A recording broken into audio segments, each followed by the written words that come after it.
जो सभी इच्छाएं त्याग देता है, मैं और मेरा की लालसा तथा भावना से मुक्त हो जाता है, उसे शांति प्राप्त होती है। जिस व्यक्ति में अहंकार में और मेरा का भाव समाप्त हो जाता है, कुछ पाने की लालसा नहीं होती, वह परम शांति को प्राप्त करता है। उसे भगवान ईश्वर की शरण प्राप्त होती है। अंत समय में वह उस परम पद को प्राप्त होता है जो देवताओं के लिए भी दुर्लभ है। मैं धरती की मधुर सुगंध हूँ, मैं अग्नि की ऊष्मा हूँ। सभी जीवित प्राणियों का जीवन और सन्यासियों का आत्म संयम भी मैं ही हूँ। संपूर्ण जगत ब्रह्मांड चरच सब में ईश्वर का वास है। यह ईश्वर की माया ही है जो पूरे ब्रह्मांड में व्याप्त है। वही ईश्वर धरती पर मधुर संगीत है, वही ईश्वर अग्नि की ऊष्मा है। उसी ईश्वर का वास प्रत्येक प्राणियों में है। जो सन्यासियों के चित्त को शांत कर साधना में लीन करता है, वह आत्म संयम भी ईश्वर ही है। फल की अभिलाषा छोड़कर कर्म करने वाला पुरुष ही अपने जीवन को सफल बनाता है। जो व्यक्ति कर्म में विश्वास रखता है, अपने कर्म से पीछे नहीं हटता, फल की चिंता नहीं करता, वह पुरुष अपने जीवन को सफल बनाता है। फल की चिंता करने वाला व्यक्ति कभी अपने जीवन को सफल नहीं बना सकता। इस भौतिक जगत में जो व्यक्ति न तो सुख की प्राप्ति से हर्षित होता है और न अशुभ के प्राप्त होने पर उससे घृणा करता है, वह पूर्ण ज्ञान में स्थिर रहता है। यह संसार नश्वर है। इस जगत में दुख सुख हर्ष विषाद आदि लगा रहता है। क्षण भर के सुख से जो खुश नहीं होता और अशुभ होने पर जो दुखी नहीं होता, वह व्यक्ति सच्चा ज्ञानी होता है। उसे ज्ञात होता है यहाँ सब क्षण भर के लिए होता है, भले ही वह सुख हो चाहे दुख। जो अपने हिस्से का काम किए बिना ही भोजन पाते हैं, वह चोर हैं। यह जीवन कर्म प्रधान है। जो व्यक्ति कर्म करके परिश्रम करके अपने लिए कुछ अर्जित करता है, वह वास्तविक रूप से उस फल का भागी है। अन्यथा वह चोर की भांति है जिसे बैठे बिठाए सब मिल जाता है। जिस व्यक्ति को आपकी कदर नहीं, उसके साथ खड़े रहने से अच्छा आप अकेले रहें। जिस व्यक्ति के पास आपके लिए मान सम्मान और कदर ना हो, उनके साथ रहना व्यर्थ है। वह सदैव आपके लिए शत्रुता का भाव रखते हैं। ऐसे व्यक्तियों के साथ रहने से उत्तम आप अकेले रहें।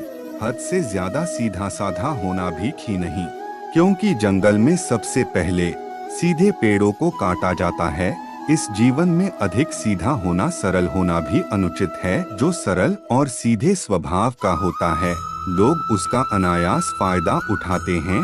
दिव्यता केवल शक्तिशाली होने में नहीं, बल्कि वास्तविक दिव्यता दूसरों में शक्ति जागृत करने में है। दिव्यता को प्राप्त करने वाला व्यक्ति शक्तिशाली तब तक नहीं हो सकता जब तक वह दूसरों के हित में ना हो। वह व्यक्ति दूसरों को दिव्य बनाए, इसमें उसके शक्तिशाली होने का परिचय मिलता है।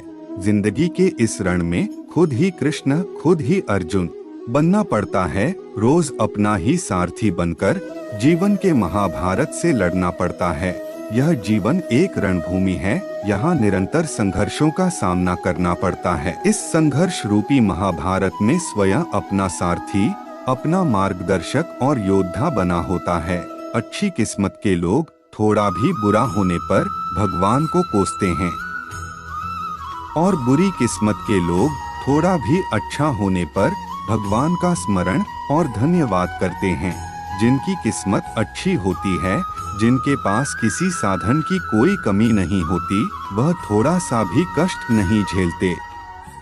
थोड़ी सी भी कमी होने पर भगवान बनना पड़ता है।